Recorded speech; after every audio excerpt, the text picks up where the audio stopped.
اعوذ باللہ من الشیطان الرجیم بسم اللہ الرحمن الرحیم۔ تو گائز یہ ہمارا لیکچر نمبر 2 ہے۔ جیسا کہ فرسٹ لیکچر میں نے آپ کو بتایا تھا حروف الہجا کے بارے میں، جو آپ کے سامنے لکھے ہوئے ہیں حروف الہجا الفابیٹس۔ یہ ہم پہلے لیکچر میں پڑھ چکے ہیں، اس کا پروننسیشن کیا ہوتا ہے اور یہ ٹوٹل کتنے ہوتے ہیں، ٹھیک ہے۔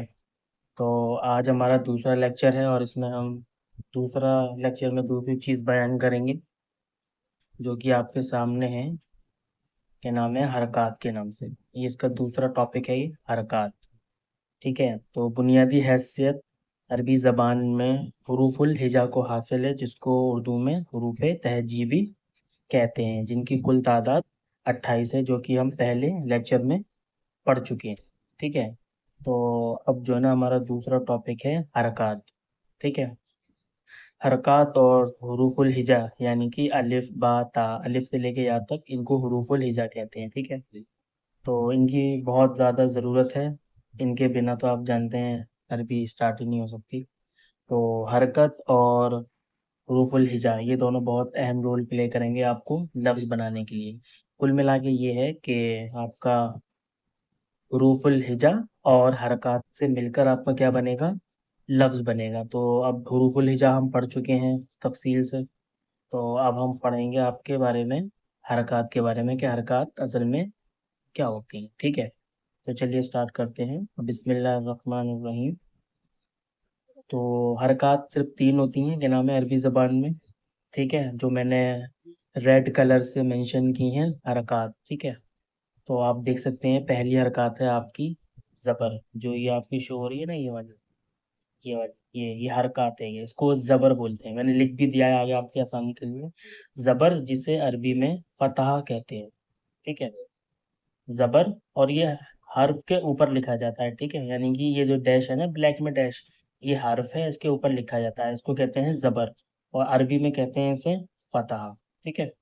اور آپ کی دوسری حرکت ہے آپ کی پیش، ٹھیک ہے، یہ آپ کی پیش ہے، پیش جسے عربی میں دمہ کہتے ہیں، اسے بھی حرف کے اوپر لکھا جاتا ہے، ٹھیک ہے، اس کو بھی حرف کے اوپر لکھا جاتا ہے۔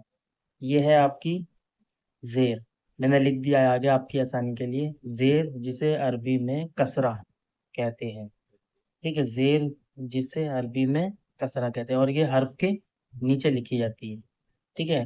میں نے آگے اس کی مثال دی ہے، جیسے کہ یہ دیکھیے، اچھا، ٹھیک ہے نا۔ تو حرف اور آپ کا یہ حرکات سے مل کر کیا بنے گا، لفظ بنے گا، اور لفظ کیا ہوتا ہے کہ ہم آگے پڑھیں گے، فی الحال ہم دیکھ لیں کہ زبر زیر پیش کو کیا کہتے ہیں، حرکات کہتے ہیں۔ آپ نے دیکھا ہوگا بہت سی کلاسز میں یا پرانے جب ہم پڑھا کرتے تھے اپنے تعلیمی دور میں، تو ان کو اعراب بھی کہتے تھے، پر یہ اعراب نہیں ہے، یہ حرکات ہے، ٹھیک ہے۔ ان سے جو ہے نا ساؤنڈ نکل کے آتا ہے، یعنی کہ لفظ کو کس طرح ادا کرنا ہے وہ حرکت بتائے گی، ٹھیک ہے نا، حرکت بتائے گی کیسے ادا کرنا ہے، ٹھیک ہے نا۔ تو جس حرف پر زبر ہو اسے فتحہ کہتے ہیں، اور جس حرف پر پیش ہو اسے دمہ کہتے ہیں، اور جس حرف پر زیر ہو اسے کسرہ کہتے ہیں عربی میں، ٹھیک ہے۔ یہ سب اس کے عربی نیم ہے ٹیکنیکلی۔ ایک اور ہے آپ کی ڈبل حرکت، جسے آپ تنوین کہتے ہیں، ٹھیک ہے، یہ تنوین ہے آپ کی، یعنی کہ حرف کے اوپر 2 پیش، 2 زبر، 2 پیش اور 2 زیر، ٹھیک ہے۔ اچھا، اب آتے ہیں یہ تینوں کیا لکھا ہے، مکسور، مضموم اور آپ کا مفتوح، یہ کچھ بھی نہیں ہے گائس، بہت آسان چیز ہے۔ یعنی کہ اب میں نے آپ کو بتایا تھا کہ حرف اور حرکت کے ملنے سے لفظ بنتا ہے، ٹھیک ہے۔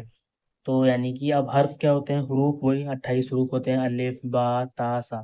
تو یعنی کہ 28 میں سے کسی پر بھی اگر، جیسے آپ میں نے لکھ دیا ہے آپ کے لیے، جس حرف پر زیر ہو، جیسے کہ مان لیجیے با ہے، با کے نیچے آپ کا زیر ہے، تو یہ کیا کہلائے گا، یہ کہلائے گا آپ کا مکسور، یعنی کہ جس حرف پر زیر ہو اسے کیا کہتے ہیں، مکسور۔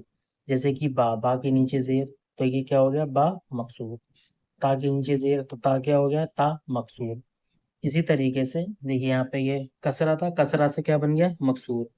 اسی طرح مضمون، یہ جس حرف پر پیش ہو، جیسے با ایک حرف ہے، حرف کے اوپر علامت کیا آ گئی، پیش، یعنی کہ دمہ، تو اسے کیا کہیں گے، مضمون، ٹھیک ہے۔